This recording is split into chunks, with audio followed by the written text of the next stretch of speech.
All right. Okay, I think it's the time has come for our meeting to begin. I think we can call. I'm going to call us to order. This is the February 17th meeting of the Capital Corridor Joint Powers Authority Board of Directors. My name is Don Saylor, and I'm pleased to be with you this morning. Director McPartland, it's good to see you, and we see that your mute button does work. So we're off to a good start. All right, I think the next thing is we'll do a roll call and then Pledge of Allegiance. So Priscilla, will you be doing the roll call for us, or who will be doing that? No, it'll be me. Okay. Patty Williams. Patty, thank you. Yes. Right. Chair Saylor. Here. Director Perales. Here. Director Allen. Director Duffy. Director Frericks. Director Holmes. Director Houdeschelt, is that how you say your name? Wow, that is perfect. I'm here. Thank you. Director Howell. Director Lee. Here. Director McPartland. Here. Director Miller. Present. Director Saltzman. Here. Director Price. Signed. Director Rayburn. Here. Director Sparing. Present. Director Gilmore. Here. Thank you. And we have alternates.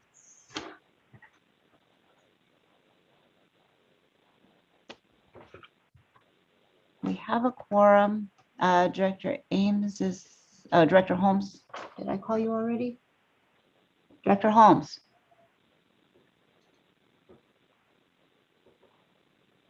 I can see he's here. Yeah, I see Yeah, he's here. here. Here. There you go. All right. Thank you. Okay. Very good.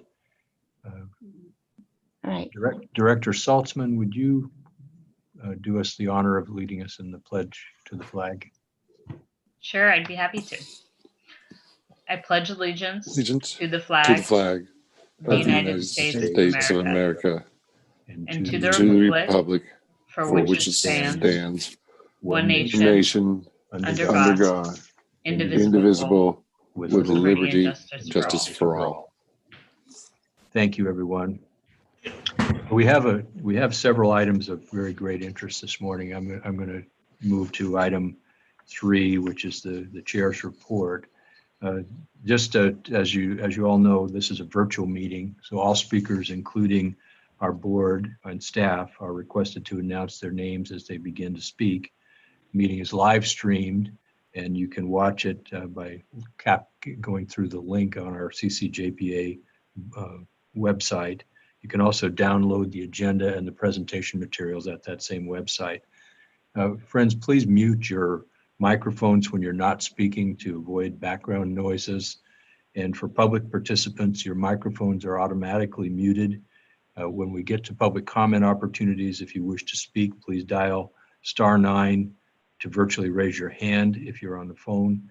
When it's your turn to speak, you may need to dial *6 to request the unmute request your microphone to be unmuted. If you wish to make a general comment on a subject not on the agenda, you'll be given an opportunity to speak under item 7. We will give you opportunities to comment on items that we have on our agenda.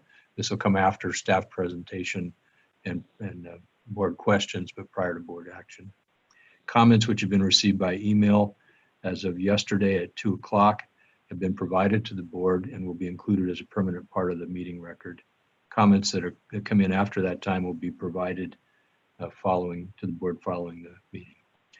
In order to reduce confusion when it's time for director remarks, I'll call for board member comments, and I'd like for you to either raise your hand virtually using the raise hand button under participants, or let me know if you want to speak, and I'll recognize you, and then please again make sure that we know your name as you begin to speak for the recording, because while Raul will recognize Rebecca's voice, we may not all recognize all the voices, and the public won't see that either. Vice Chair Perales and I will speak last. And in the interest of time, to provide an opportunity for equal participation, we've got a good sized board, so we'll try to keep our comments concise. This is a very interesting time for transition. We've got some changes in our board. I want to thank several board members who have given good service to this group and who have moved on to other parts of their service or their lives. So John Allard from the Placer County Transportation organization will no longer be a member of the board. So thank you, John. Teresa O'Neill represented the Santa Clara Valley Transportation Authority. Cheryl Mackey, who served as alternate for PCTPA, and our good friend Steve Hansen from the Sacramento RT board. So thank you all to those four for their distinguished service to this board. And welcome to Director Bruce Houdschelt, who will come in representing Placer County Transportation Planning Agency, and Director Lisa Gilmore, who will represent the Santa Clara Valley Transportation Authority. And I don't see Jeff Harris on here with us, but he's now an alternate again, joining us from SAC RT. So welcome back to Director Harris. And we want to thank some staff who are about to retire from CCJPA next month. So thanks to Rose Poblet, who's been our treasurer for the last 6 years, and to Patricia Williams, who has supported us as the CCJPA board secretary and over the last 3 years, and has a 25-year career with Bart and CCJPA. And I think Camille Sau is with us today, who will be stepping in. I think that she'll be stepping into that role. And then lastly, a very warm welcome. Excuse me, I made a mistake. A very warm welcome to Jacqueline Edwards, who will be stepping in as the new CCJPA secretary in March. I apologize for that. So thank you, everybody. And I think we'll move to the consent calendar. Mr. Paget, would you like to make any comments on that? No, we'll just put that in front of the board for consideration. Okay, is there any item there's a slide, I think, that you have for us on that, but is there any item that on the consent calendar that any member would like to remove from consideration as consent item? Move approval. Second. Miller, second. Okay, very good. We have a motion by Saltzman and a second by Miller to approve the consent calendar. Do we have any members of the public who have a comment on any item on the consent agenda? I don't see any, so let's do a roll call vote, please. Okay, we do have one hand raised. I don't know if it's for consent calendar, so let me just ask.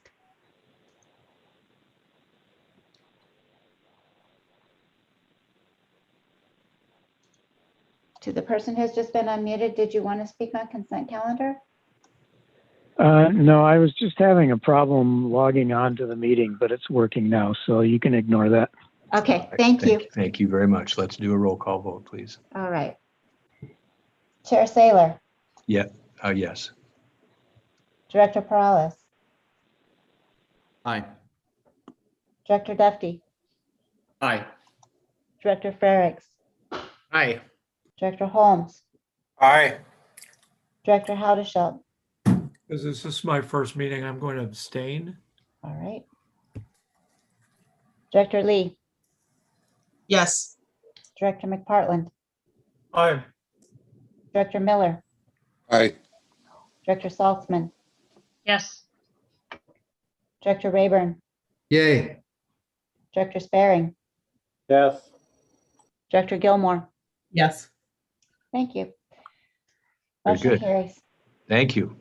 We're moving now to item 5.1.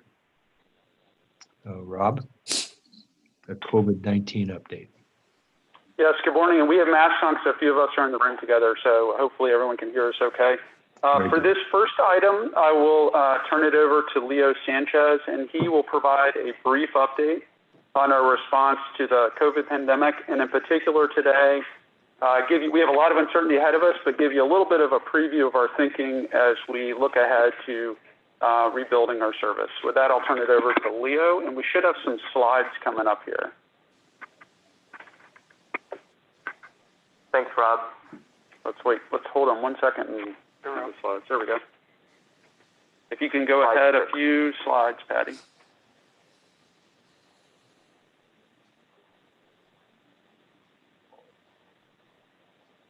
There we are. Thank you. All right. So the graph here shown on the slide takes us through almost about a year ago, just before the shelter-in-place order took effect back in March 16th of 2020. And you can see our ridership trends throughout the past year. It took a hard dip almost a year ago to about 5% of our prior year ridership, 2019. This whole graphic is comparing versus 2019 ridership and takes us through this year. So you can see we started to recover and got up to about the mid to high teens versus a year ago. And then we started to see another dip after the regional shelter-in-place order took effect the first part of December. And as it was lifted just a few weeks ago, we started to see an upward trend again. The graph here doesn't cover it, but we're just around 13% compared to 2019 at the same time.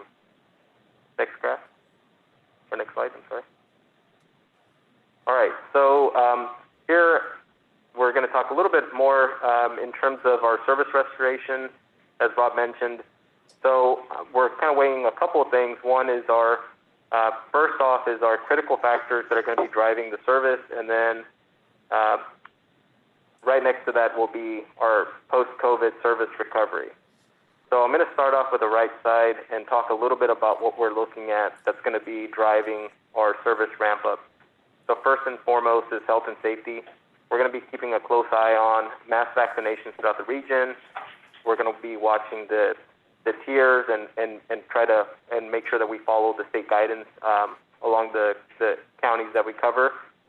And the next portion to that will be the budget. So right now, thanks to the stimulus packages that have been passed through and the state and federal support that we have, things are looking okay, but we're going to be continuing to keep an eye on this. And then the last part will be equipment availability. So part of really being able to restore our full service does require us to have some additional equipment that we should be able to have when that equipment is delivered to San Joaquin. So right now, it looks like that could happen by the end of the year, and we're going to keep a close eye on that and working closely with our partners. So in talking through our post-COVID service recovery, there's a few things that I want to highlight. The first one is our stepladder service ramp-up.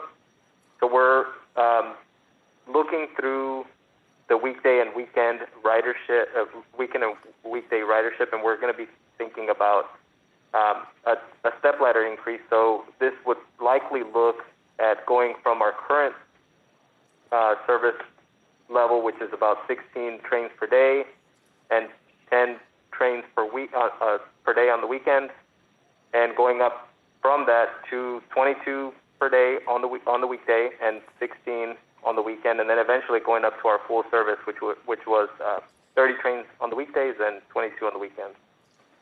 Next to that is we are trying to think through bringing back onboard services. So we're also going to be keeping a close eye on the regional orders and seeing as dining in comes back on throughout the counties that we travel on. And we would likely couple that with our stepladder service ramp up. So we're just we'll be informing you more of that. And the last part is our bus service. We're going to be making some adjustments. Rob's going to be covering later on the slides something exciting that we're going to be happy to talk about. And we do have a upcoming schedule change, and we're going to be aligning our bus service to make sure that we match with our train service. And lastly, we'll be making sure we match our increased frequency between San Francisco and Emeryville as that takes shape. And we can go on to the next slide. And I'll pass it back to Rob. Yeah, and we'll pause for questions, and I wanted to.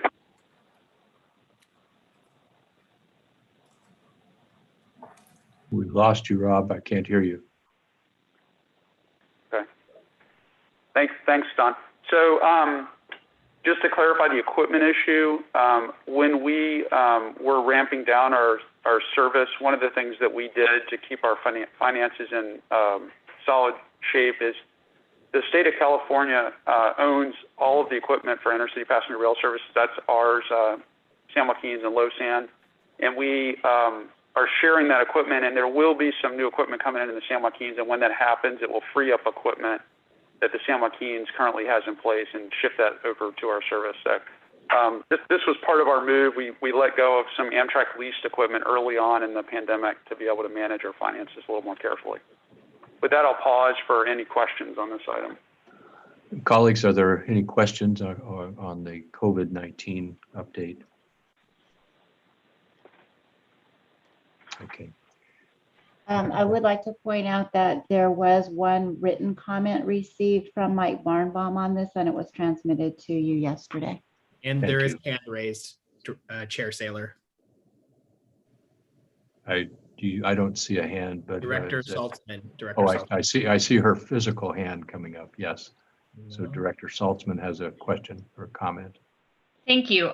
It's exciting to see that we're, at least thinking about expanding service again. Can you talk us through a little bit more about that decision-making process? Because I know it's not just up to you and it's up to the state. And how is that going to move forward? Have you all talked about how that's going to move forward? Just if you could shed some light on that. Yeah, you're correct. We are coordinating that very closely with the other intercity passenger rail services in California. Part of what we're watching is, as Leo mentioned, is the health conditions in the state, and we want to make sure that that it is safe to travel, people are comfortable traveling, and we're going to see that as our ridership starts to tick up. What we will likely do, and this will depend a little bit on the additional federal support. If we get an additional tranche of federal support, that puts us into a pretty good place financially to start looking at service increases, is that the first step up would be able to happen hopefully this summer or at the latest in the early fall. And then the second step will depend on that equipment availability almost as much as budget. But we're going to watch things, and what we may end up doing, and in fact, with the service schedule change that I'll talk about a little bit later, we may move trains. So if we have some trains that are not very full and some spaces in the day where we think there's more demand, we may move trains without increasing service. So this is going to be a somewhat dynamic situation over the coming months. The one issue with the onboard services is that we did get specific directive from the California Department of Public Health, and the request is that we not operate onboard services until we reach the point where 50% of indoor dining services are allowed in the counties in which we operate. So there's a really clear criteria. Once we hit that, we'll work with Amtrak to bring back the forces that they have available to provide that service. And that's probably a harder thing to predict. I'm less concerned about that and about allowing food. I mean, I actually wonder if that might stop some people from riding Capitol Corridor. I think it would be worth looking at when that happens, and we're probably pretty far out from that. We might designate a car where there will be no eating allowed, just for people who haven't been vaccinated yet, who don't feel comfortable.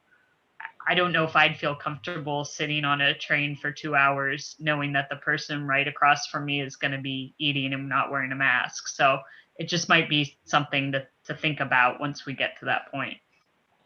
Thank you.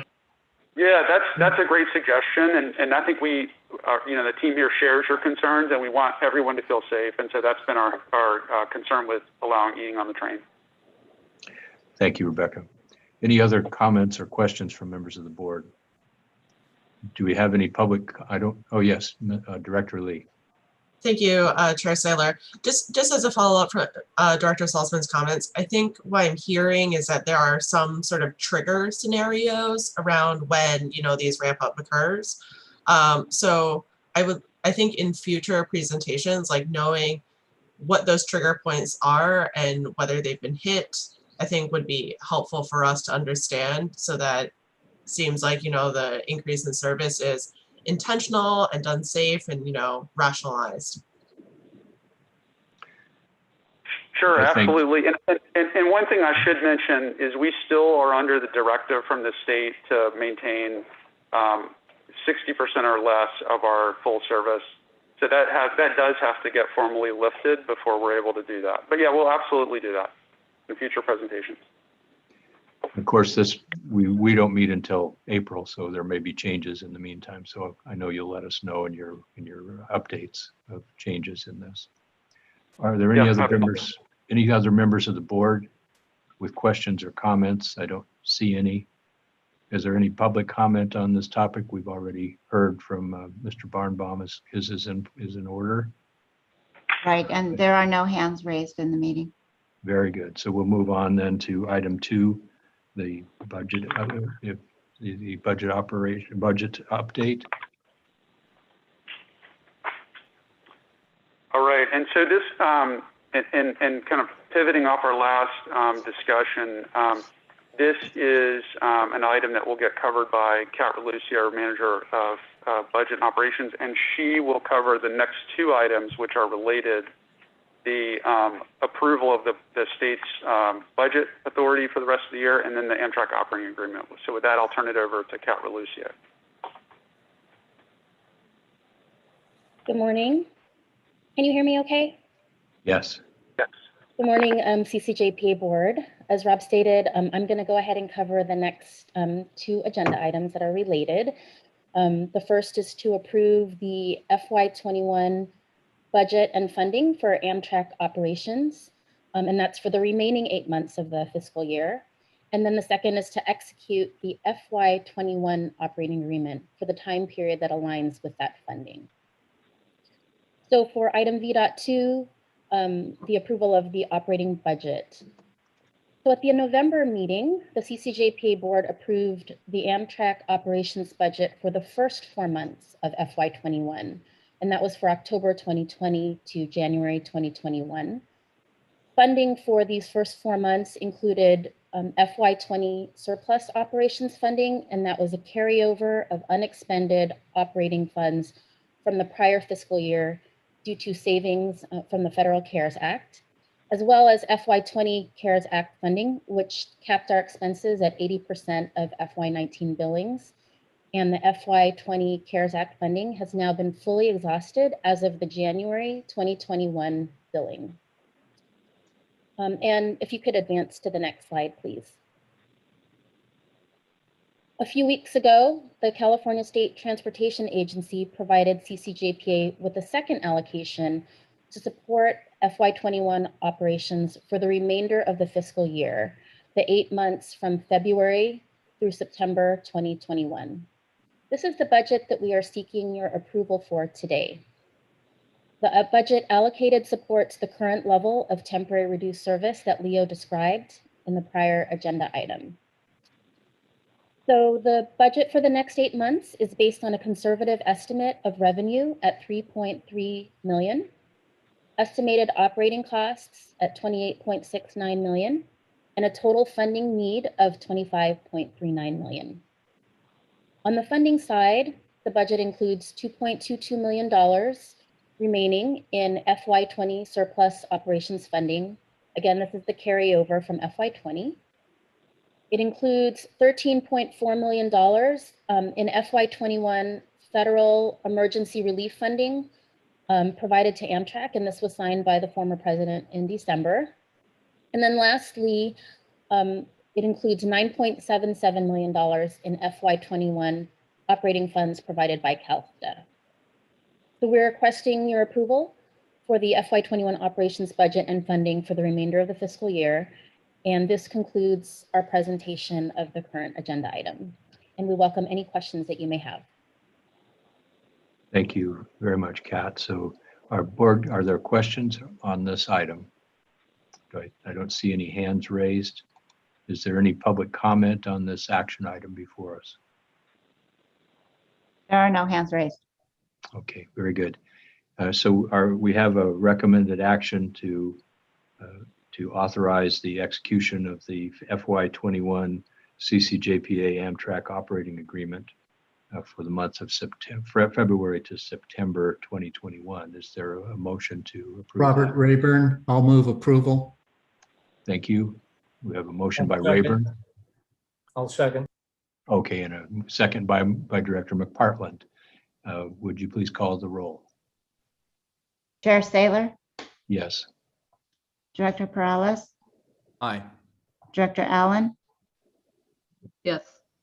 Director Duffy, Yes. Director Frericks, Yes. Director Holmes, Yes. Director Schelt, Yes. Director Lee, Yes. Director McPartland, Yes. Director Miller, Yes. Director Saltzman, Yes. Director Price,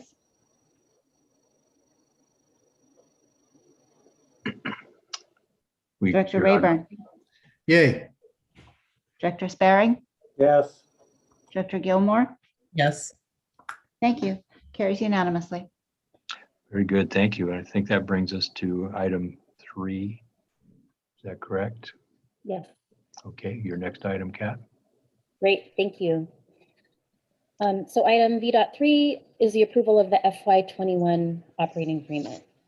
So now that we have the funding allocated for for the remaining 8 months in FY21, we can move forward with requesting the board approval of the FY21 operating agreement for the same time period. So in a normal year, we request approval from the board for a full year operating agreement, which usually occurs in September. And this year, to align with the initial FY21 operations funding provided by the state, which was for the 4 months of October to January, we extended the FY20 operating agreement, which the CCJPA board approved at the November meeting. Today, we are requesting your board's approval of the FY21 Amtrak operating agreement, which will cover the 8 months remaining. The agreement supports the current temporary reduced level of service for a not to exceed amount of $25.39 million. This is consistent with the budget and funding described in the previous item. CCJPA will continue to work with CalSTA, Caltrans, Amtrak, and the other JPAs to monitor costs and demand with the goal of adding service when health and financial conditions allow. If during the course of the fiscal year we seek to add additional service, we will request approval to amend the FY21 operating agreement at that time. And this concludes the presentation for this agenda item, and we welcome any questions or comments that you may have. Thank you. Are there questions, board members? I don't see any questions. Yes, Mr. Rayburn. Yes. Thank you, Robert Rayburn. Patty, do we have any public comments? Not on this, there are no hands raised. Okay.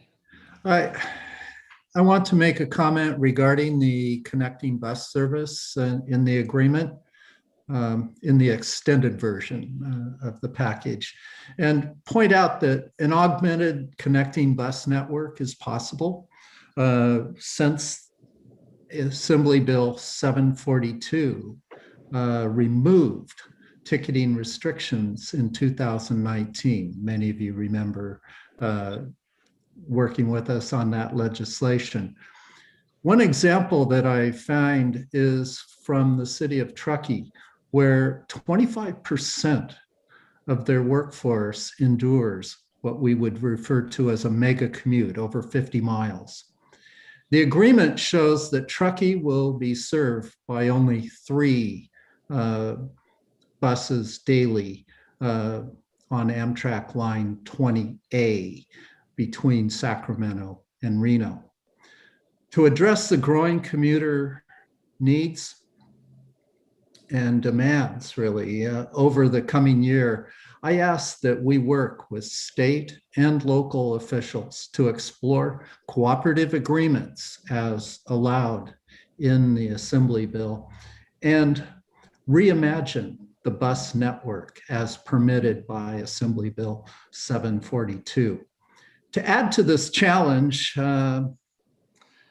Truckee is in Nevada County, not represented by anybody on this screen, but as added motivation to move forward with this. I feel that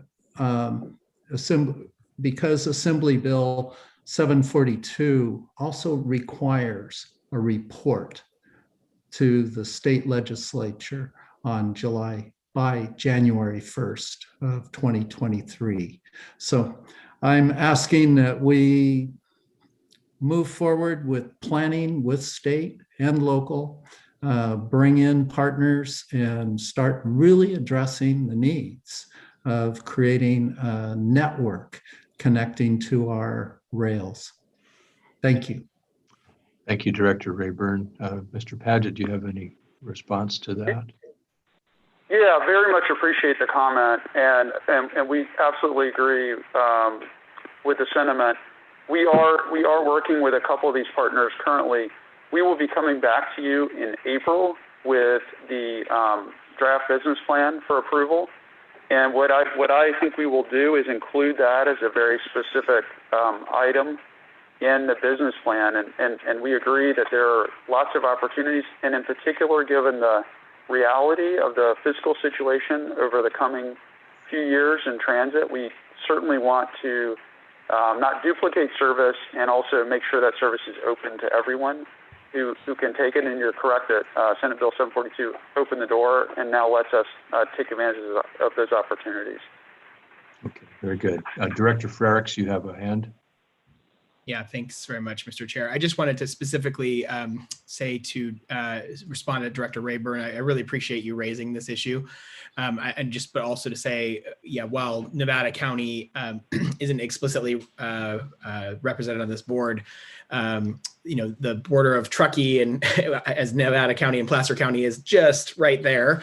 But there are efforts underway. Rob just sort of in a higher level referenced these efforts, but efforts underway with both SACOG, the Sacramento Area Council of Governments, as well as TRPA, the Tahoe Regional Planning Agency, as well as Placer County PCTPA, which is represented on this board, sort of trying to get exactly at that issue that you're rightly raising, especially. And I think, unfortunately, the stat you had is specifically for Truckee in terms of the sort of mega commutes. The Tahoe region itself is upwards of 80+%, maybe even higher than 85% of the folks working in the Tahoe Basin are commuting from far away. So there's real issues to sort of back up your initial point about Truckee, and really appreciate you raising it. And I do think that there are efforts underway to sort of work on addressing exactly the concern you raised. Very good. So that sounds like, and Lucas, sounds like Rob's going to address this in the work plan coming up. So seems like a good approach. We have an item before us. Is there any further comment on the item before us? I'll move approval, Robert Rayburn. And Second by Frericks. So motion by Rayburn, second by Frericks. So Robert, you already asked for public comment. We had none. So we'll move on to a roll call vote, please. Chair Saylor, Aye. Director Perales, Aye. Director Allen, Yes. Director Duffy, Yes. Director Frericks, Aye. Director Holmes, Aye. Director Haudeshelt, Aye. Director Lee, Yes. Director McPartland, Aye. Director Miller, Yes. Director Saltzman, Yes. Director Price, Director Rayburn, Yay. Director Sparing, Yes. Director Gilmore. Yes. Thank you. Carries unanimously. Very good. Thank you. And we'll move to item 5, which is item 4, which is the legislative update. And Patty, we should have a slide for this one.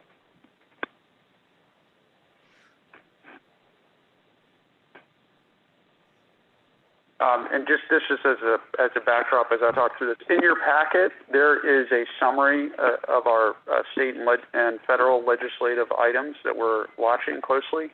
Today, I'm going to focus on a couple of the federal items. We will keep an eye on Sacramento in the current legislative session and make you aware of anything that we need to weigh in on. On the federal side, we've obviously been paying attention to what's happening in Washington much more than we typically do. In December, the COVID relief package provided us with more than $13 million in support, which we very much appreciate. We are also keeping an eye on the American Rescue Plan, and that is the $1.9 trillion package that we're all hearing about. In that current draft, there is support for a similar level of support that we saw through the COVID relief package. So we would, again, through Amtrak, see that support for our services. So we will very closely monitor that, and that absolutely will have an impact on how quickly we can restore our service as health conditions allow. The last item I want to highlight is the Reauthorization of Fast Act. The Fast Act was extended by a year, and that now expires on September 30th and includes a rail title as a part of that. We do intend to stay engaged with Congress, and we've had a lot of positive news in recent years with some appropriations under this authorization to provide support for passenger rail. We're hopeful that that continues. And as we've discussed at previous meetings, we want to be able to leverage a lot of our state dollars to be able to expand our service, and certainly are looking to Congress for some additional support there. So we will keep a close eye on the FAST Act as we move through the reauthorization in the coming year. With that, I will pause and take any questions on any of the items in the packet. Any questions, colleagues? The state and federal legislative update. I don't see any hands from board members. Are there any public comments on this item? There was one written comment from Mike Barnbaum, and there is one hand raised at the board level. Okay, we've received Mr. Barnbaum's comment. Would the person who has asked to speak? Director Rayburn. Robert, excuse me. I think want to ask about. Excuse me. I want to ask about Mr. Rayburn. Excuse me. I think we have a. Did we have a public comment? Let's listen to that. No, there are no other hands raised. I'm sorry. Okay, Robert. Thank you. Thank you, Robert Rayburn. The governor's proposed a $1.5 billion budget for zero emission vehicles.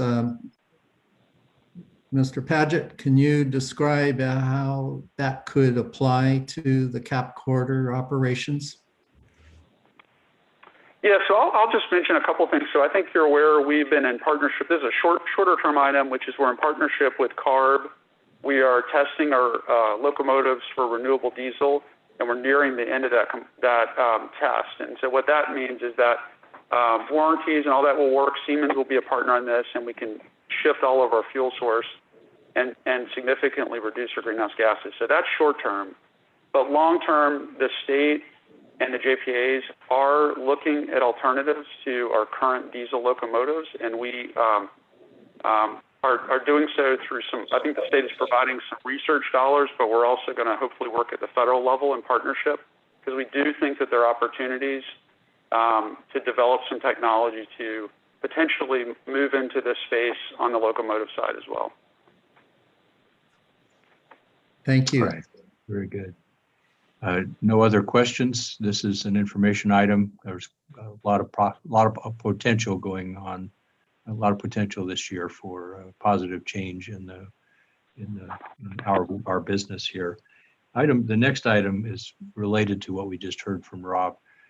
Friends, we're very well positioned with Mr. Paget's background and connections in the passenger rail world nationally and in the western part of the country as well, to have a fairly large role in helping to define this next set of legislative actions. Our next meeting is not until April, and we've got to, with our every 2-month meetings, I see a need for us to have a little bit of input with Rob's work, to be nimble, to have board input on the moving targets that we're going to see potentially come across in federal legislation this year. So item 5 is a request from me as chair to have an ad hoc subcommittee focused on nimble action and nimble conversations with our executive director during this, what may be a fast-paced year. So that's the request. And what I'd like to do is create this ad hoc committee very soon and ask you, each of you, if you're interested in being a part of this, to send an email to Rob and myself in the next couple of days by Friday into business, so that we know that you're interested, and then I'll try to get a group together in the near term. The idea here is that Rob is going to be engaged very rapidly and sometimes without much notice in this process, and I'd like to be able to have the board have a sounding board for him on this stuff. So that's my suggestion to you all, and this will be an ad hoc committee appointed by the board. Are there any questions or comments on this? Rebecca? I think this is a great idea, and I'll move approval. Okay. I'll second that. I have a question for you though, Chair Saylor. Great. So we have thank you, Director Lee. So we have a motion by Saltzman, second by Lee, and Janice, go ahead. Thank you. Can you talk a little bit more about how you envision who is on this ad hoc committee? One of the things I was thinking of, well, first of all, be people who are interested, and so that's why I'm asking that you let me know if there are more people than we have. Then when we have slots, we have a limit on the number we can have on an ad hoc committee.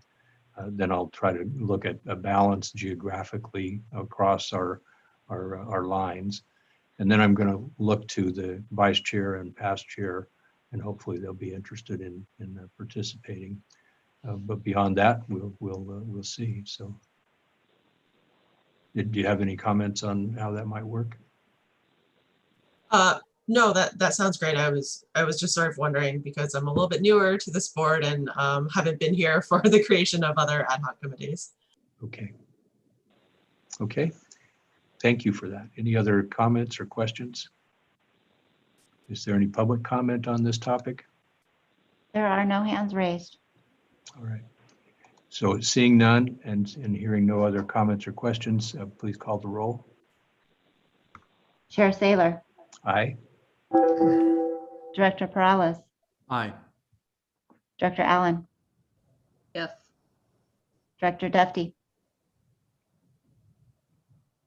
Director Frericks, Aye. Director Holmes, Aye. Director Haudeshelt, Aye. Director Lee, Yes. Director McPartland. Thank you. Director Miller, Aye. Director Saltzman, Yes. Director Price, Director Rayburn, Yay. Director Sparing, Yes. Director Gilmore. Yes. Thank you. Carries unanimously. Thank you, colleagues. We'll move to item 6, advertising services. Thank you. I'd like to turn it over to Priscilla Clugden, our marketing officer for this. And before I turn it over, I want to make a public word of thanks to her team for some incredible work over the last year. This is obviously a really different time for reaching out to our customers, and our team has done wonders, and I think that's a real strength of Capital Corridor. So look forward to hearing a little bit from her today about what we're going to do in the coming months. With that, I'll turn it over to Priscilla. Thank you, Rob. I appreciate that, and our whole team appreciates that too. Good morning, everyone. I just wanted to approach you today about our advertising support services and give you an update on what we've been doing so far this fiscal year, as well as move forward with the action item before you, which is a request for additional budget for this year. Next slide. As you probably have figured out, we have been doing intermittent advertising since last spring, since the pandemic hit. We've been pretty much limited to paid search at sometimes during this time to focus on essential travelers and with the travel safely message, given just the changing nature of the public health conditions that are on the landscape. Right now, we are using the remaining media buy that we had. We had some advertising campaigns that did run this past year with the travel safely message.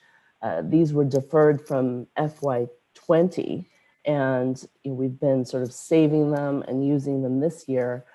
We're currently running a deferred media buy for the remainder of this month with these travel safely messages, focusing on people who have already expressed interest in the train. So it's a retargeting campaign.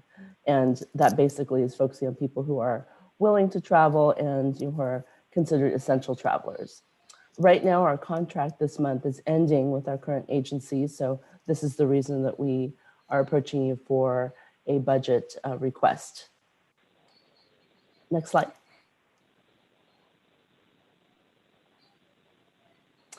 Just to catch you up, as what Rob had mentioned, we've done some different things this year to engage with our customers. We started a virtual webinar series called Corridor Conversations, and we'll be planning another one for March and for April.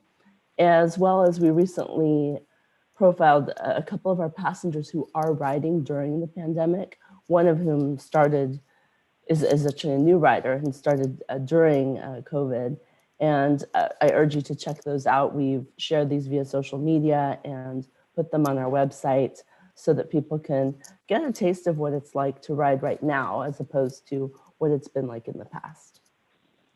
Next slide. And I'm sure this map is pretty familiar to you, but I just wanted to reiterate that since late November, most of California has been in the purple tier, which is most restrictive, and travel restrictions have pretty much varied throughout the region in the months before that. I am looking forward to seeing these areas turn red and orange and as we go forward and continue to have vaccines roll out. Next slide.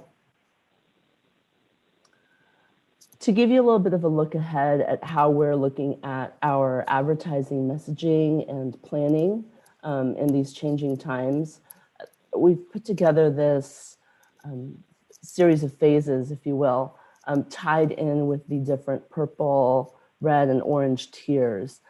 Phase 1, of course, is travel restricted. We just came out of another one of those, which was during December, of stay-at-home orders where things are very strict. We're now in phase 2, where there's a mix of purple and red tiers. Stay-at-home orders have been lifted.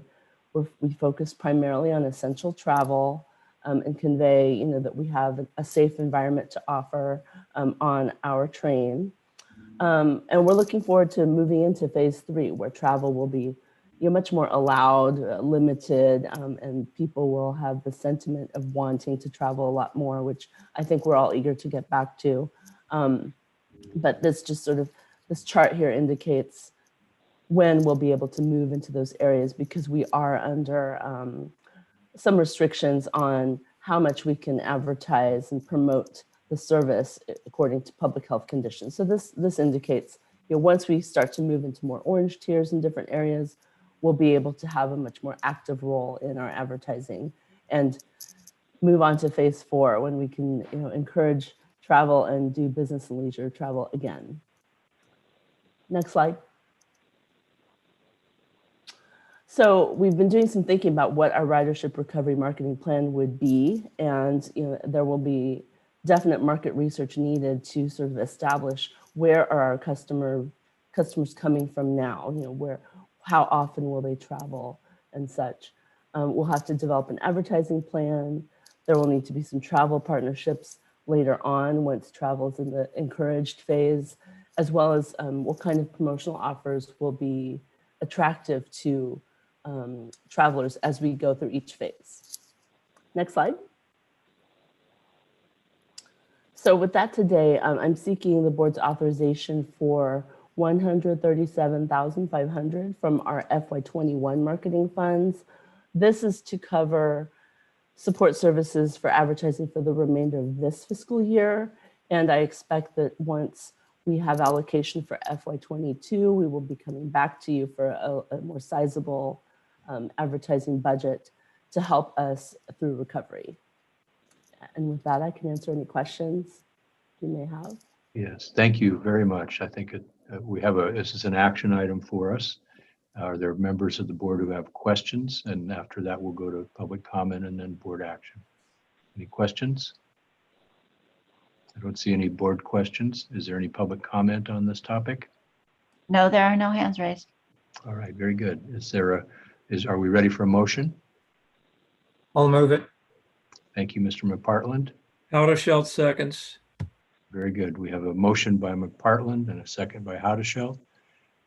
Please call the roll. Chair Saylor, Aye. Director Perales, Aye. Director Allen, Yes. Director Duffy, Director Frericks, Aye. Director Holmes, Aye. Director Howdeshell, Aye. Director Lee, Yes. Director McPartland, Aye. Director Miller, Director Saltzman, Yes. Director Price,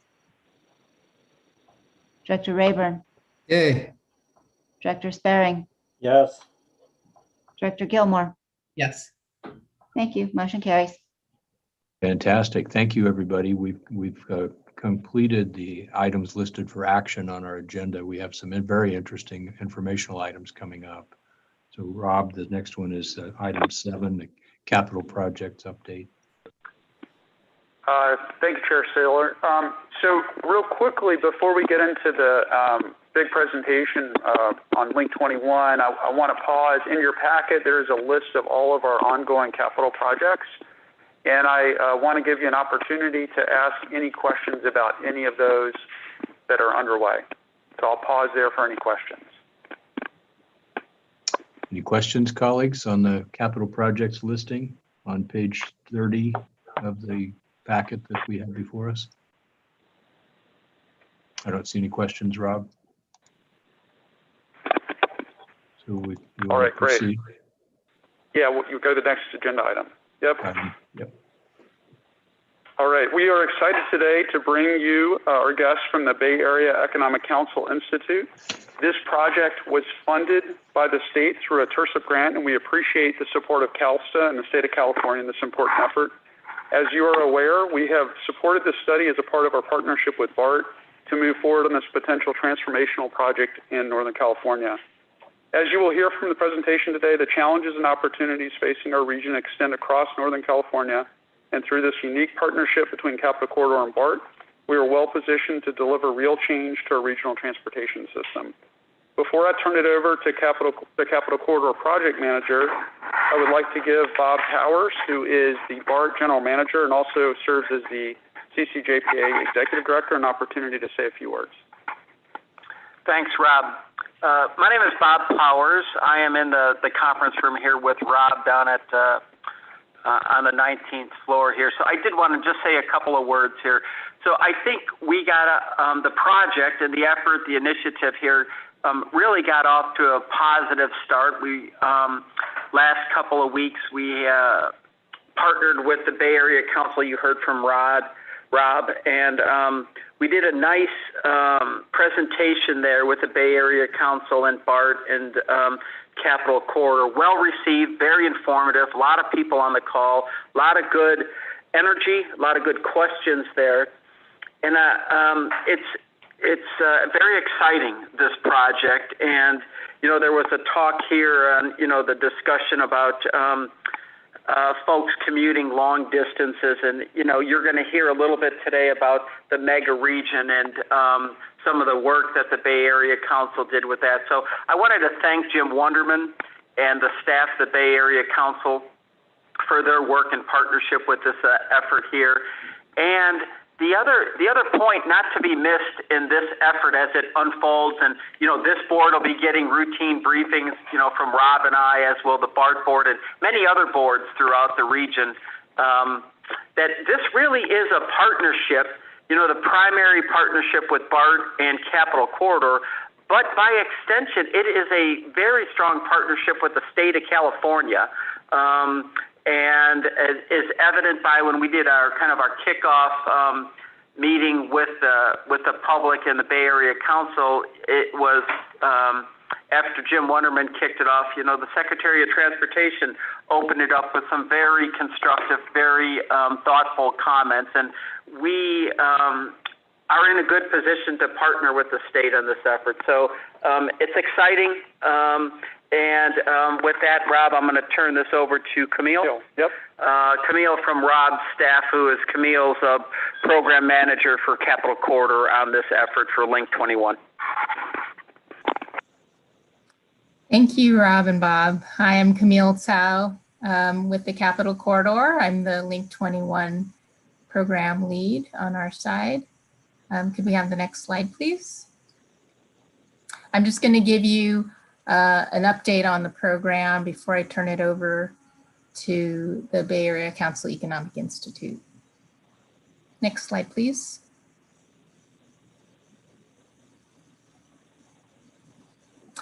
Okay, so the last time I gave you an update was in September. So I just wanted to share a few things that we've done since then. First off, our program is in Plan Bay Area 2050. It's in the blueprint. The full document is set to be adopted later this year. We also launched our website, link21program.org. And I know some of you have already visited it and given us some comments. The website will continuously be updated. Right now, it's just been up for the public for the last 3 weeks or so. We've got a survey there for people to respond to our goals and objectives, and we've gotten over 1,000 responses just within the first couple weeks. And as Bob mentioned, we had a webinar hosted by the Bay Area Council, which was very successful, where the findings of the report was shared, which you will hear in just a minute. We had over 360 attendees at the webinar, which I believe was a record breaker for the Bay Area Council. And that doesn't include folks that were also watching the live stream on YouTube. And then we've been out giving presentations virtually to elected officials, agencies, and advocacy groups just to spread the word about Link 21 and let them know that the program exists and that we're starting with stakeholder outreach. Next slide, please. So what's next for the program? We are starting co-creation workshops with community-based organizations throughout the mega region. We're partnering with agencies, stakeholder agencies around the mega region to host other virtual public meetings scheduled for March, summer, and later this year. And we're developing program concepts, working with the state and other stakeholder agencies. So in about a year's time, you will get to see the culmination of our work, and we will have some concepts of what will be included in the program. So between now and then, you'll continue to receive updates from me and others. But now I'd like to hand it over to Jeff Belisario and Greer Cohen from the Bay Area Council Economic Institute, who are going to share the findings of their report. Thank you. Thanks so much, Camille. And we can go to the next slide, please. And maybe one more. All right, so I guess I want to kick things off. I'm going to give, and Greer's going to give the Cliff Notes version of a 50-page report. So we're going to move quickly. But you can find our report on the Link 21 website and at bayareaeconomy.org, our website. So next slide, please. So when we started off on this project looking at mega-regional commute trends and looking at the potential mega-regional impacts of the new Trans-Bay rail crossing, we started in 2019. So we didn't know what COVID-19 was at that point in time. This is what our roads look like. Some of them still look like this. But I'm going to show you some pre-COVID trends because much of the data we have is still back from 2019. So next slide, please. So just in terms of when we talk about the mega region, we talk about 21 counties. We talk about a population of about 13 million people. To put that in context, the LA region has about 18 million. The New York region has about 20 million, so we're a little bit smaller there. We've got about 6 million jobs over these 21 counties. We've got over $1 trillion in GDP. And that sounds like a lot. It is a lot. But the context on that is that would make us the 16th largest country in the world. We'd be right between Mexico and Indonesia, looking across these 21 counties. So at the Bay Area Council, we've been studying the mega region for a long time, studying commute flows, studying people movement, company movement.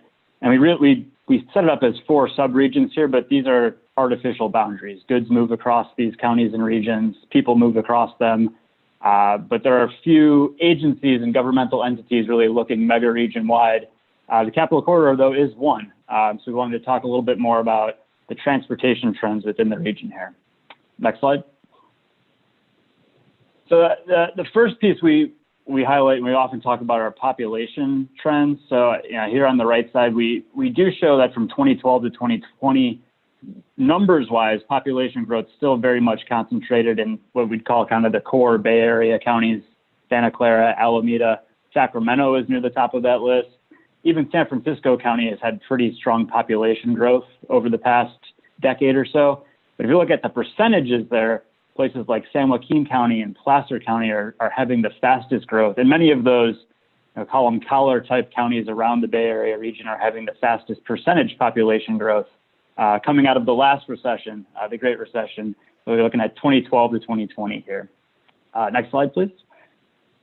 And I think the population growth becomes more interesting when you put it in context of the job growth. So here, if you take nothing else from this chart, we've got population growth is kind of the darker yellow. Employment growth is the lighter yellow here. 71% of the job growth in the last expansion happened within the 9-county Bay Area, but only 58% of the population growth is happening within the 9-county Bay Area.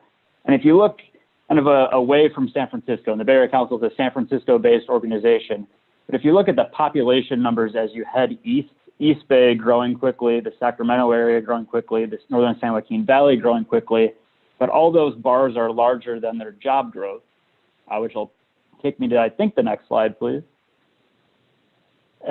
And one of the main reasons we're seeing that population shift is because of housing. And this shouldn't surprise many of you here.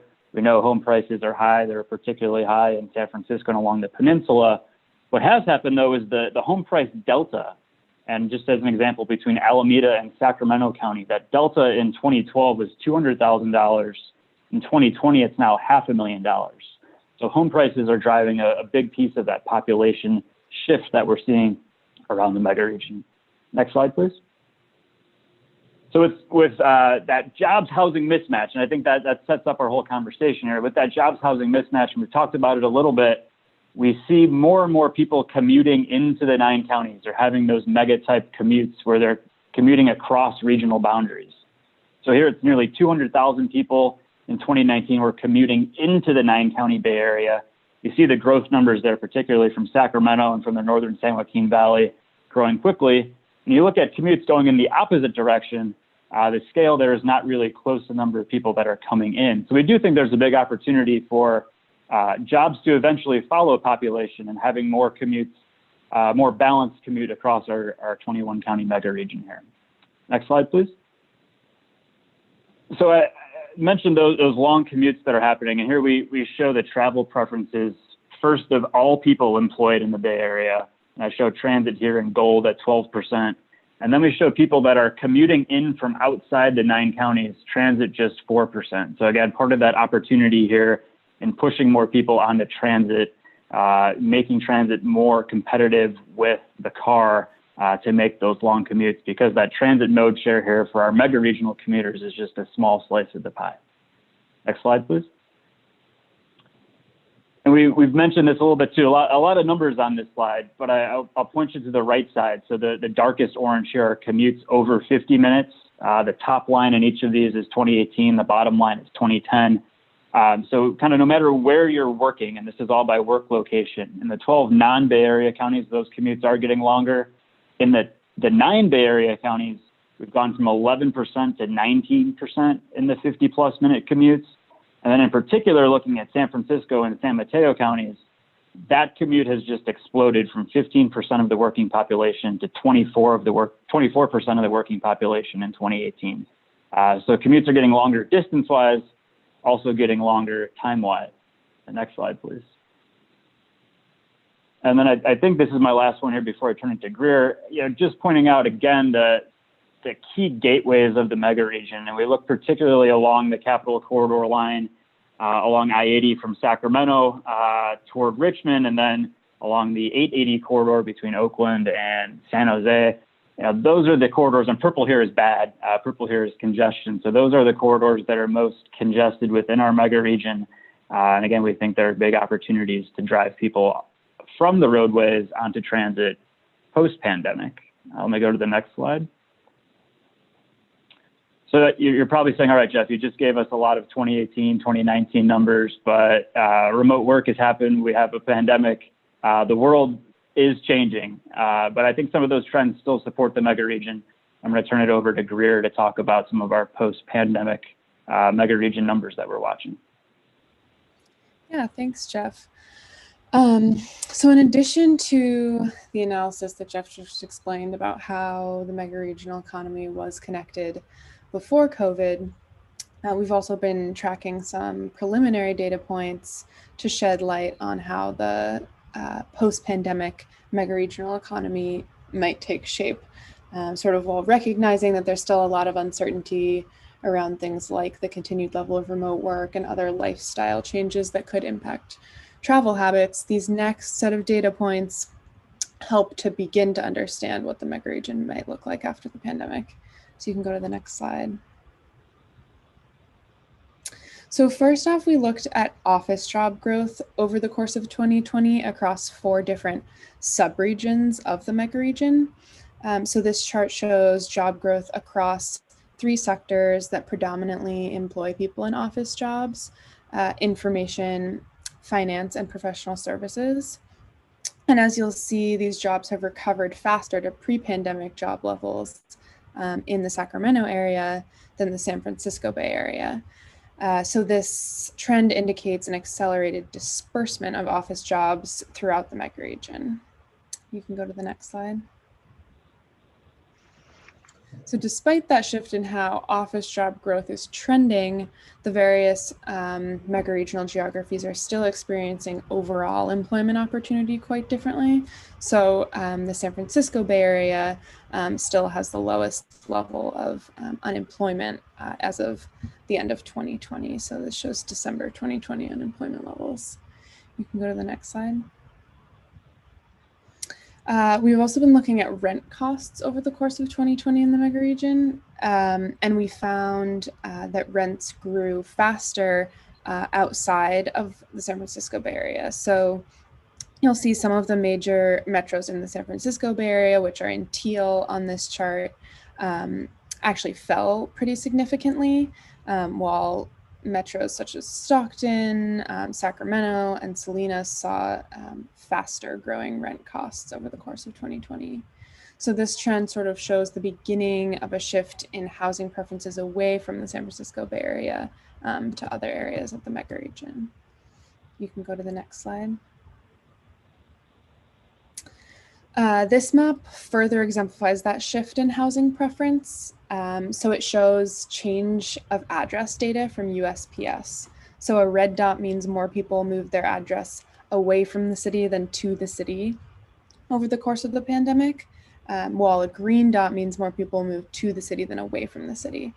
So you'll see, if you look at the Northern California mega region, more people are changing their addresses away from metros in the Bay Area, those big red dots there, whereas the reverse is true in Sacramento. So the small green dot indicates more people relocated their address to Sacramento than away from Sacramento.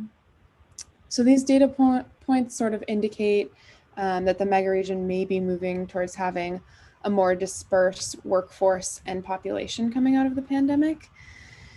And if jobs and people do continue to become more dispersed across the mega region, then for the economy to operate efficiently, the region will need a rail system to support the growing demand of intercity travel between these multiple hubs of employment and population throughout the megaregion. And the rail system will need to support not just commutes, which are sort of more uncertain considering the uptake of remote work, but also travel driven by business trips, recreation, healthcare services, education, etc. You can go to the next slide. But when we look at where we are today in terms of our rail system in the Northern California megaregion and compare it to the reach and the efficiency of rail systems in peer megaregions in the US, we see that the Northern California megaregion currently has a more limited commute shed. So the shaded white area on these maps shows locations that are accessible from each city's downtown within 1 hour of travel by rail. And San Francisco is more limited than the 3 peers shown. So ensuring the economic resiliency and especially the economic competitiveness of the Northern California megaregion is tied to having a transit system that competes with peers like these other 3 shown. You can go to the next slide. So our report outlines a vision for creating a rail system that does deliver this efficient intercity travel in the Northern California megaregion that is competitive with other regions, and it's based on planned and envisioned projects across the megaregion.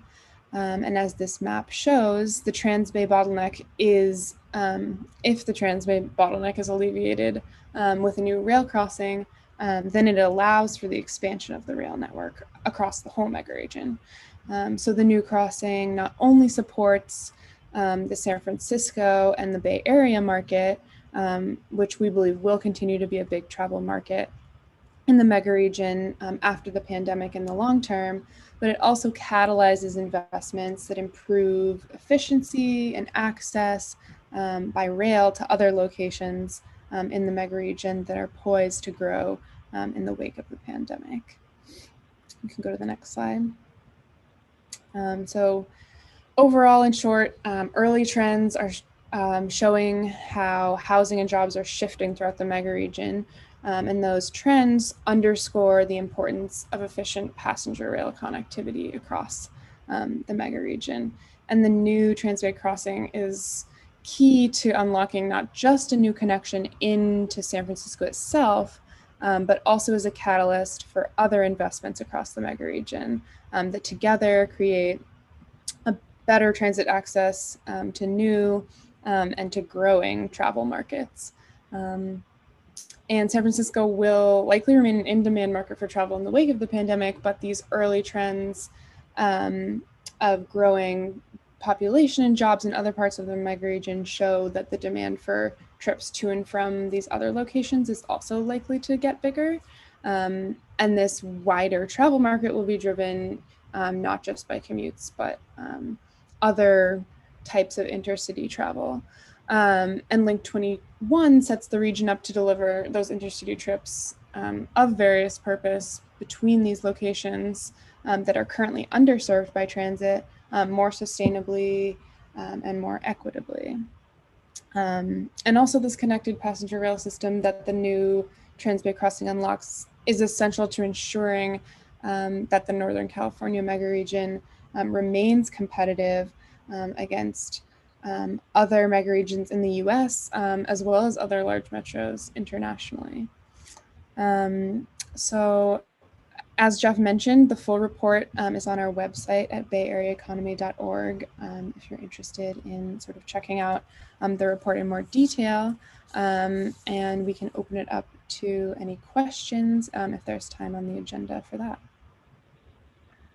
Thank you very much, everyone. That's a very compelling presentation. Colleagues, are there questions of our presenters on the Link 21 megaregion lens? I don't see anyone at this point. There's several hands raised in Zoom, like virtual hands raised. These are the public commenters. Okay, no board members. So we'll move to public comment. Board members, Chair Saylor, Directors Rayburn and Holmes, for sure. Okay, I'm sorry, I'm not seeing that. Oh, I see. I opened it up and there we have it. Liz, let's see, that's in public comment. So we'll come to this first. So we'll take them in the order that they're shown. So Mr. Holmes, then Mr. Houdscheld, then Mr. Rayburn. Mr. Holmes? Jim, you're on mute. Hello there. You got me? Hello. Yes, we can hear you. Hey, I didn't see any reference to the third track project from Sacramento to Roseville and Placer County. That would seems like a key project as far as transportation down into Sacramento, the Bay Area, and also San Jose. So is that going to be part of your Link 21 program? Yeah, this is Rob. So the great question, because it's a helpful to pivot off of that. It absolutely will look at stuff like that. So it's not, we're not just talking about a new link here. We're talking about how this benefits the whole mega region and what other improvements we also need to make as a part of the overall program. So look forward. We'll come back to you with more details in the coming months and years. All right, appreciate that. Thanks so much. Thanks, Mr. Chair. Thank you. Bruce and Robert, your hands are lowered. Bruce, did you want to make a comment? Or a Yeah, I just kind of wanted to build off of that. And your Greer, in your last slide, the third bullet, I assume that's both ways between those regions, and there's value built into that because, you know, as your earlier slide showed, you know, there's a move for office space into other regions. You know, we're seeing it here, certainly in the Placer County area. And so the ability for, you know, highly educated tech workers to maybe come to, you know, counter commute to Placer County or Davis or other areas is equally important. So I wanted to make sure that is covered in that third bullet point. It's not just inward to the, you know, the center city. Yeah, definitely. I think, you know, the uptake of remote work, and as you mentioned, and as our presentation showed, sort of the accelerated disbursement of people to these wider geographies of the mega region definitely makes travel in both directions a big driver as to why the project's important. Right, thank you. And to build off of that, and Rob, this may be covered in 11H, but the restoration of the nonstop service to San Jose is critically important. Very good. Rob, were you going to respond to that? Yeah, I'll talk a little bit about that in the managing director's report. Yeah. All right, very, very good. So we have Mr. Rayburn and then Mr. Spearing. Mr. Rayburn, do you have a comment on this item? Thank you, Chair Saylor. Robert Rayburn.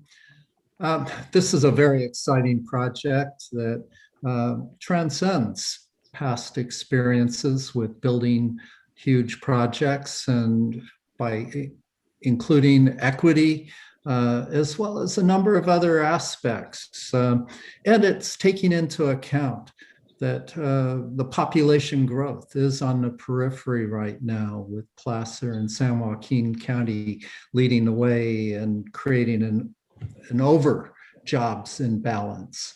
I want to point to the lessons learned from building out Bart.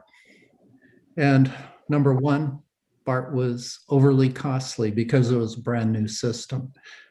Number two, Bart was singularly focused on one destination, San Francisco. And number three was that Bart basically ignored land use. And in fact, now we're trying to right that ship on the Bart board and address land use and create more of a balance.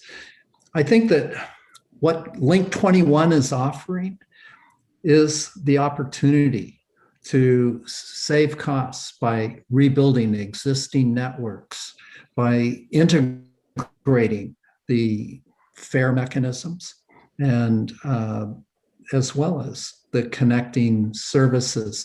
That's something that, again, Bart ignored. We didn't look at the connections. It was build a parking lot and, there'll be a road somewhere sort of attitude. And now we're really focused on the connections should have come first into the system. And that's where I think we can actually achieve a number of early wins with Link 21. And finally, I think that this project will appeal to growing populations of remote workers that are going to continue spreading farther and farther afield. They may not be regular commuters, but they're going to need to have access. So I think we're really on the right track. And I look forward to Greer updating the slide on the not only the remote worker mode, but also the slide for the 1 hour commute shed to look at a projection for what changes will come about from Link 21. And I think it's starting to really address the individual communities out there and let them know that you're going to have newfound access that's faster than you can get there in an automobile. That's going to be a major point in selling this to the public. Thank you. Very good. Thank you, Mr. Rayburn. Mr. Spearing. Thank you, Mr. Chairman.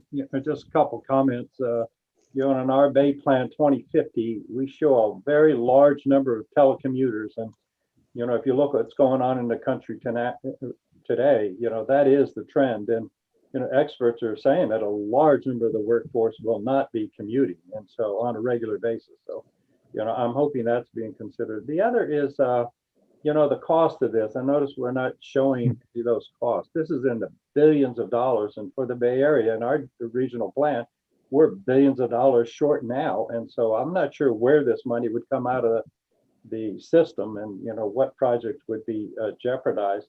The other is, has there been an analysis of just doing a BART tube without the heavy rail? And have we seen the separation in those costs?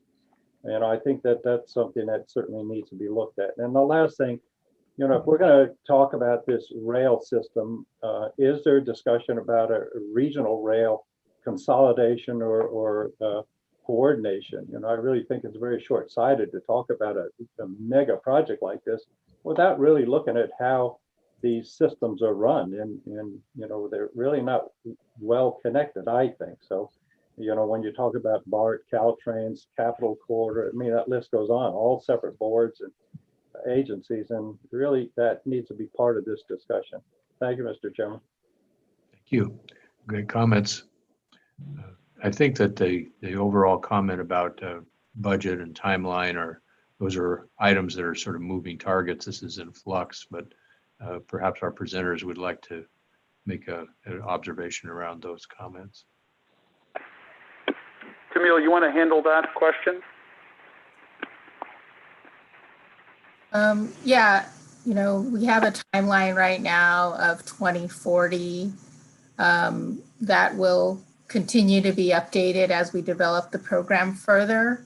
And we definitely are hoping to look at a number of different projects that would hopefully be implemented by or before that time.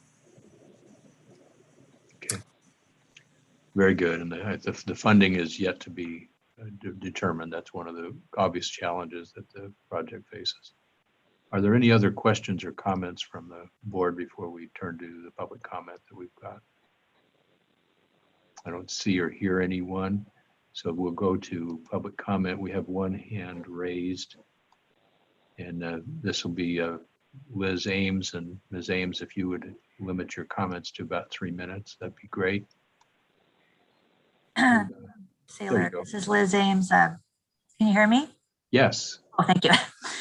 I'm a BART director representing Southern Alameda County, and sandwiched between I-880 and I-680.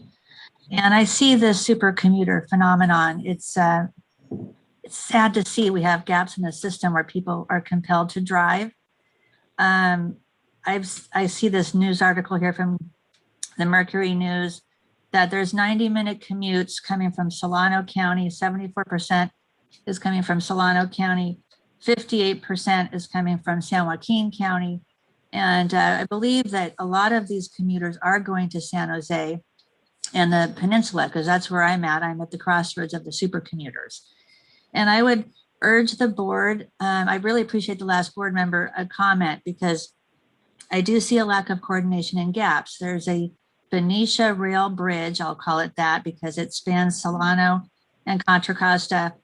It's a freight and rail, passenger rail bridge built in 1930. It's not on the Link 21 capital plan. And it's beyond its useful life. I'm sure it's getting inspected by the state, but it also hauls petroleum products, and it's a drawbridge because it was built too low. So the vessels have to pass through a drawbridge process. And that delays Capital Corridor by 10 minutes, because I see this in Fremont at the Centerville station. I've tried to take the train to San Jose, and it's about 10 minutes late because of the drawbridge activity. And I know there's a lot of coordination that Capital Corridor has tried to do. But again, that's the kind of coordination I think we need to see. And also think about climate change. We've got the South Bay Connect project between Oakland and San Jose to improve the service for 13 minutes. And I would step back and pause and look at the gaps first, because money is an issue. And what are we gaining between Oakland and San Jose when we can get almost the same travel savings for fixing it first, fixing this rail bridge? And also please consider freight. Where is freight going? That is an economic driver for the Bay Area. And we talk about this being an economic, Bay Area being an economic machine, basically one of the top GDP producers in the world. We have to talk about freight and the ports and coordination between the two to get both passenger and freight moving throughout the state. So thank you so much. I hope we can coordinate more and compete less and get that ridership up. Thank you. Thank you very much. That's a good motto, coordinate more and compete less. That's very good. I don't see any other commenters requesting by raised hand. Are there any, Patty, are there any public comments that we've received on this topic? No, there are not. All right, very good. I think we're ready. Thank you to all the presenters. This is going to be before us for quite some time, and we appreciate getting an update from time to time. Thank you. That's the end of our public comment time. Sorry about that. So we'll move to item 9, Managing Director's Report. And I have some, Patty, I have some slides for this one. Okay, this is the one where I let you share your slide. Is that right? No. There's a Managing Director's Report within the slide deck. Yep. Okay, got it. And Chair Saylor, if it works for you, I have a few items on here. I'll pause at the end of the schedule update and take questions on that, because that's a significant item, and then I'll go through the rest of them together and take questions at the back end. Very good. Thank you. All right, if you can go to the next slide, please. So you heard a little bit about this, and I was hoping to come to you today and say this is 100% done. It's 99.8% done.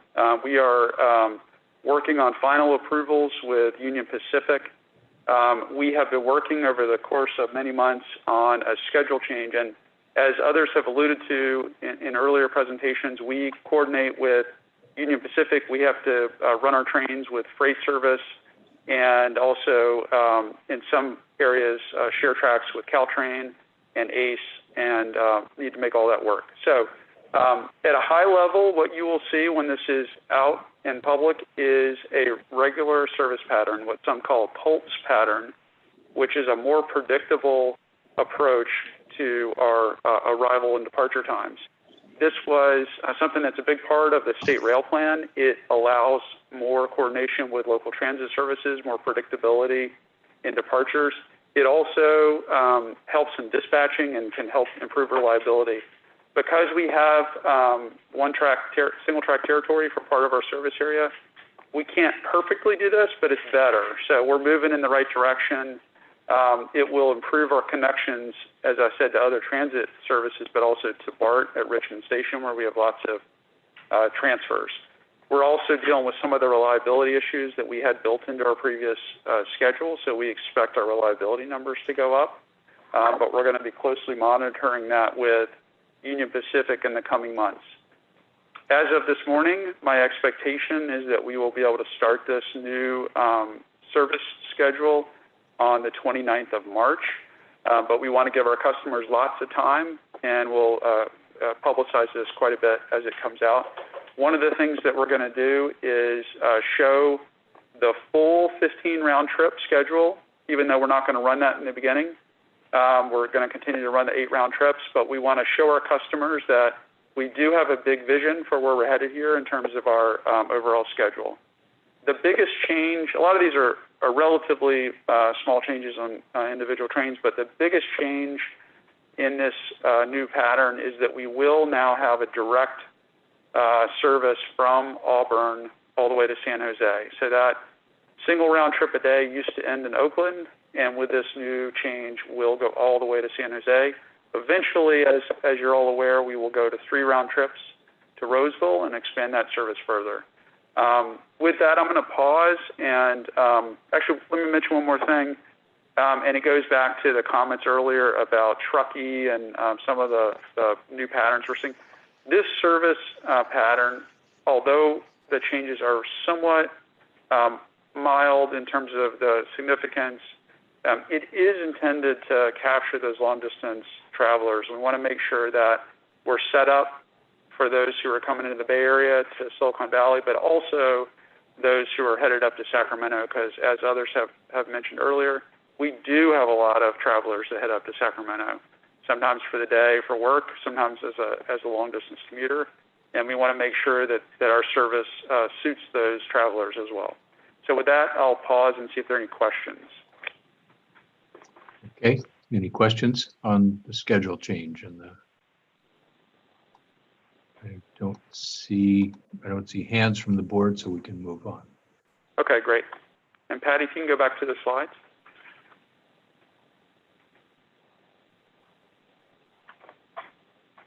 Next slide.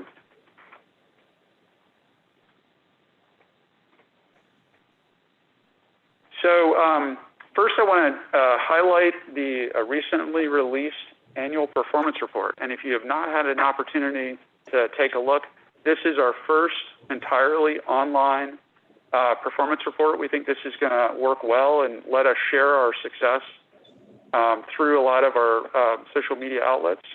I want to thank our outgoing Chair Saltzman and our incoming Chair Saylor, who participated, and you can check out the online video. We also had our staff read the anti-racism statement.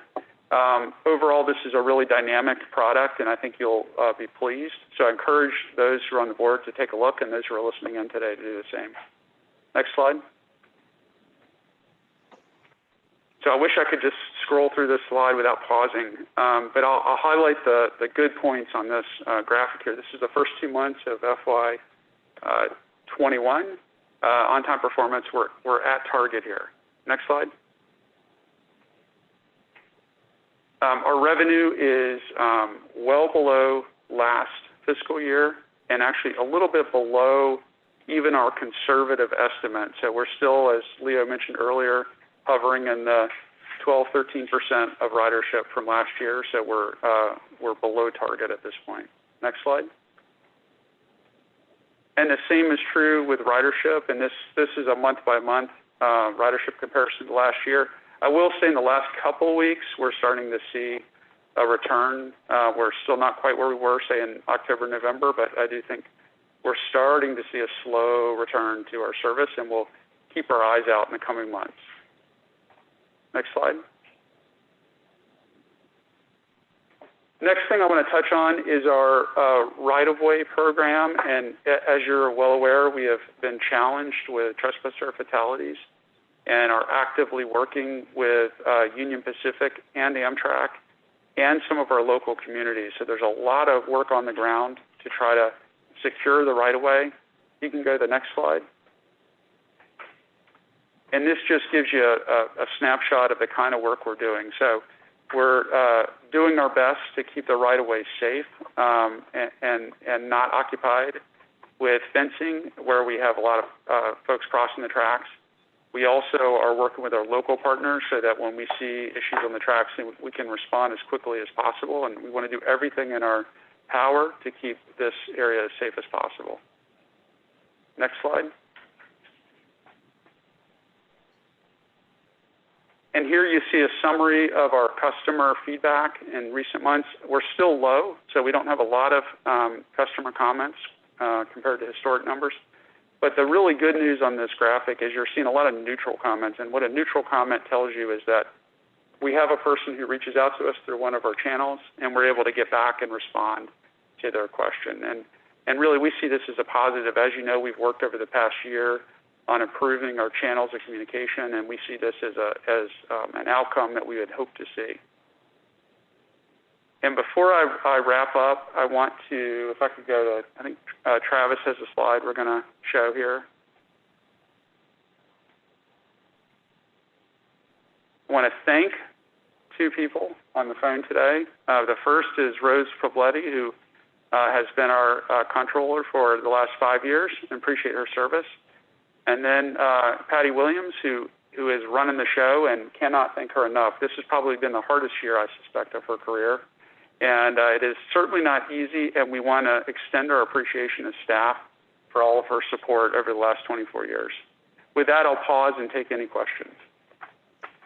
Thank you very much, and thank you, Patty and Rose, for all of your support for this effort that we share.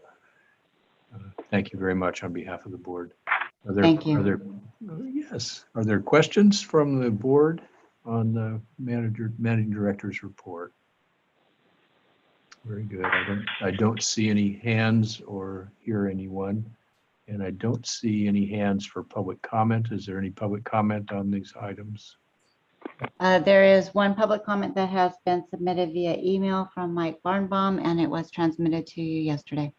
Thank you. And I see Director McPartland has indicated an interest in a comment. I really want to echo Rob's applause and gratitude for both Rose and Patty. They cannot be thanked and appreciated enough. And their absence is going to be felt for some time, and the corporate knowledge that we're losing is going to end up being a painful void that we will have to figure out how to fill. And I want to thank both of them for their contributions and their help along the way. Thank you. Thank you. Thank you, John. You're here. Thank you. Thank you, Lucas. Okay, very good. So I'm seeing a lot of applause happening in every room around the region. So thank you both. You should take a picture of that. Thank you, everybody. Thank you, everyone. Rob, do you want to move to item 10? Yeah, on 10 and 11, I'll take any questions on either of those. Thank you. Are there any questions, colleagues, on items 10 or 11, work completed and work in progress? Yeah, Chair Saylor, I just want to, on 11H, I believe it is. Director Howdeshelt. Yeah, just want to restate what I mentioned under the previous comment about the importance of the nonstop service to San Jose. So. Thank you. We look forward. We have a great partnership with Placer County, and we are looking forward to our partnership to promote that service once we turn it on. Very good. Any other comments from board members? Director Perales, Vice Chair Perales? Yeah, thank you. Just wanted to echo that as well. Obviously, excited to have more service coming into San Jose and out of San Jose. This has been something personally that I've been interested in as the growth of the CCJPA is continuing to serve, I think, the South Bay and connect us to Sacramento more frequently, and look forward to this and as we continue those efforts moving forward. Thanks. Thank you. I don't see other board members with a raised hand. We have 2 public comments, raised hands in the attendee area. Can you please let Mr. Zhang speak? He was first. And Chair Saylor, I think Director Rayburn had a comment as well. Oh, I'm sorry, Robert. Please go I'm ahead. sorry. I want to back Raul's comments regarding improving service to San Jose. As a former frequent rider between Oakland and San Jose, it's a service that's really throttled back, and yet the demand is certainly there. I also want to report that this last Sunday I rode the Cap Corridor, boarded train 737 midday on Sunday at Martinez. It was delayed due to just the bridge being up. It was only maybe a 2-3 minute delay. Nevertheless, the information on the platform wasn't being conveyed because one of the signs is totally out on the platform. So we need to pay attention to, I think, rescheduling, making sure that our signs are working and we're communicating with the ship operators. This is the only train in the middle of the day, and yet they couldn't hit the leave the bridge down for us at that time. Thanks. Thank you, Robert. I think we have 2 public comments on the work items 10 and 11. So we have James Zhang and Liz Ames. Mr. Zhang, could you limit your comments to 3 minutes, and we're listening? Sure. Can you hear me? Yes, we can. Thank you. Cool. My name is James Zhang. I'm a resident of City of Fremont. I'm expressing my concerns regarding the South Bay Connect project. I'm concerned that the cancellation of the Hayward station will be catastrophic to the community, consisting of a lot of Black and Hispanic residents who may not have cars or cannot drive. Just a reminder, Hayward has 11% African American and 40.7% Hispanic population. That's more than half of our population. I'm also concerned that the project will add more home noise to the quiet Hayward, Union City, Fremont, Newark residential areas, which again is very racially diverse area, causing more traffic to the commute hours, especially in the already congested Ardenwood Park and Ride and State Route 84 intersection. Even for Capitol Corridor as a whole, it's not clear how much additional ridership will the project bring. The plan seems only suggesting very marginal improvement with up to 13 minutes. That's 13 minutes time saving in an hours long commute. Plus the Dumbarton Rail project is on hold indefinitely now. If the goal is only to connect the buses, what's the problem of just using the existing Fremont station and extend the bus line instead of moving the station? I don't think it's a smart way to spend $349 million, especially during COVID-19, where many people are struggling, likely for years to come.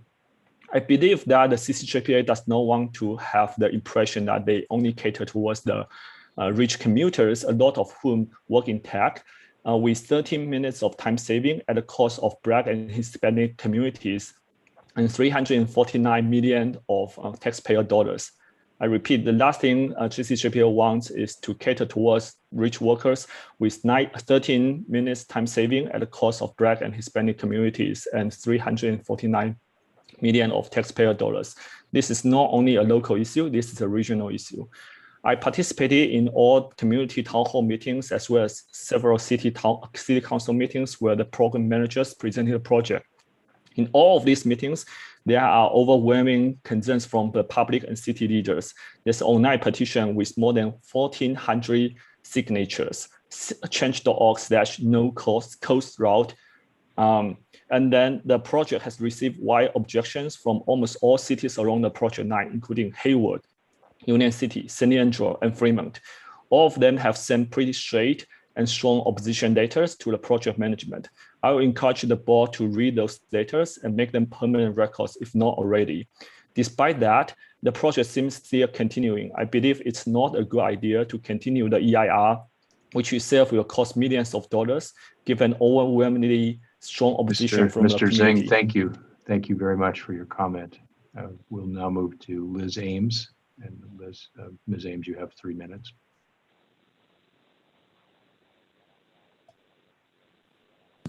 Thank you, Chair Saylor. I concur with the last speaker. Obviously, that's a constituent of in my district in Fremont. And I guess the issue really is coordination. The MTC was supposed to finish an interregional rail study in Southern Alameda County to look at ACE, Capital Corridor, Dumbarton Rail, and Bart, and find the right fit for Southern Alameda County. And so I would just urge the board to pause South Bay Connect, look at the gaps in the system. Ed mentioned the supercommuter phenomenon, and Solano County is a big supercommuter county, and that bridge should be replaced. That should be a top priority for the board to investigate in their vision implementation plan for Capital Corridor. Also, that's the Solano County, and then there's San Joaquin County. So that's a huge area where, again, supercommuters are there because we have what we call the missing middle. The missing middle are those that are buying a house that they can afford. They make $80,000 or more, and they can buy the house and they're willing to commute to get to work. Again, there's no real rail service, and it's not shown that ACE and that connection east-west should be linked up to Dumbarton Rail. The east-west connection is addressing the supercommuters, not north-south, other than we already have service north-south from Capital Corridor. So the other issue with South Bay Connect is essentially they picked a preferred alternative, the Ardenwood station, which is at a park and ride bus depot. And I'm concerned about that because we have a BART station that also has a bus depot for the commuters going over the Dumbarton Bridge. And the Union City BART station was not evaluated in the EIR scoping for the project.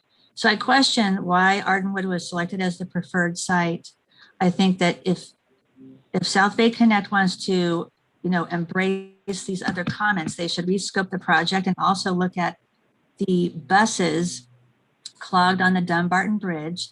There should be a contra-flow bus lane only project that would address the bottlenecks. That's another gap that's not being addressed in the transportation planning effort. So I hope that the board can reassess this need for South Bay Connect and look at the mega region and the gaps in our system. Thank you. Thank you very much. So I think I don't see any other requests for public comment. And so we'll move to item 6 on our agenda for board directors' reports. I'm sorry, there is one more hand raised. Okay. Very good, thank you. And who is this? Yang. Thank you, we're listening to you, Yang. Oh, thank you. So I'm also want to express my concern about this South Bay Connect project, mainly because most of the projections and the numbers are based on the pre-pandemic time, and I feel that all the landscape of a commuter and the frequency will be changed dramatically after the pandemic. So I urge the board to reconsider the justification of this project at the first place. And also, the previous speaker mentioned the $300 million that have been spent on this, what will be spent on the project, likely will have a better effort, better effectiveness in other projects like a BART, extension of BART, or Fair the Bridge. Well, the train, the concept of there's a cargo train and the passenger train mixed transportation is really a kind of old concept. I just feel that this has to be some kind of better way to spend this amount of money. Yeah, that's my concern. Thank you. Thank you very much for sharing that. We appreciate it. Are there any other public comments? Not at this time. Okay, thank you. So we'll move to director's reports. Would anyone like to make a comment or share a report? I don't see any hands raised or any indication of an interest in sharing a report. So if I'm move now to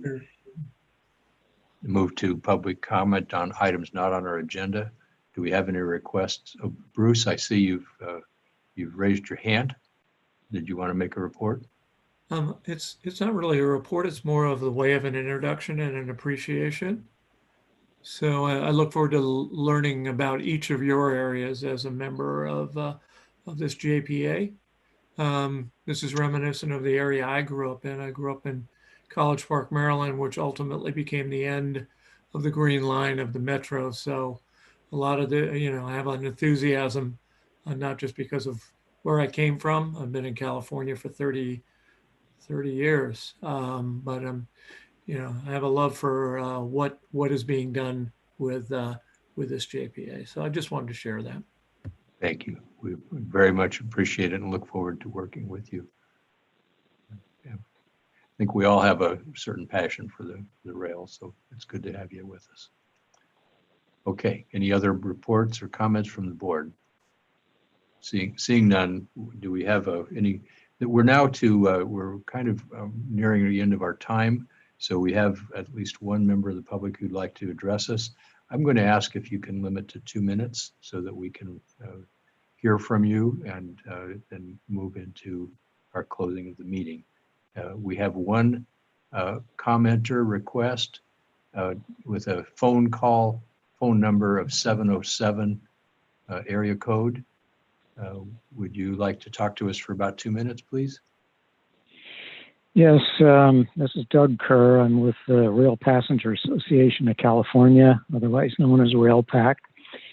And I just wanted to inform board and staff that we are starting a program to get better coordination between the 3 California corridor services and Amtrak's national network long-distance trains. For the Capital Corridor, there are 2 trains involved. One is the Coast Starlight from Los Angeles to Seattle, which actually provides an additional corridor frequency between San Jose and Sacramento. The other train is the California Zephyr, Emeryville to Chicago, provides a corridor frequency from Emeryville to Roseville and actually on to Reno, Nevada. These trains currently run 3 days a week due to the pandemic, so there's no action required at the moment. But when they do return to daily operation in June or July, we would like to see these trains also show up in Capital Corridor timetables. And in addition, we'd like the train status displayed on the passenger information displays at the stations used by these trains. Our philosophy is we shouldn't be asking the traveling public to know the difference between national network and corridor trains. If there is an Amtrak train going where the passenger wants to go, they should be able to find the information in one place, regardless whether it's a state-supported corridor train or a federally supported national network train. So they say this is not urgent because we have to wait till we get back to daily operation. And I will also follow up with an email to Rob Padgett with our requests here. So just wanted to make that public. I thank you very much for your time. Appreciate that comment very much. Thank you. Are there any other members of the public who'd like to address our board on items not on the agenda? There are no other hands raised. I don't see any either. All right. Rob, I think we've concluded the business of the day. Is that right? Yes, thank you. Okay. So with that, we'll adjourn this meeting, and our next meeting for our board is April 21st at 10 a.m. I look forward to seeing you all on the rails. Bye-bye. We're adjourned.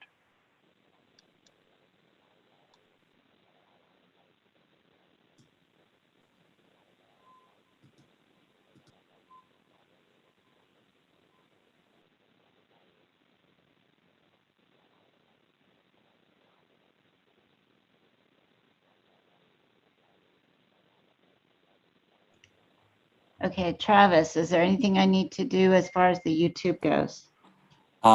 We just go ahead and hit the drop down next to it,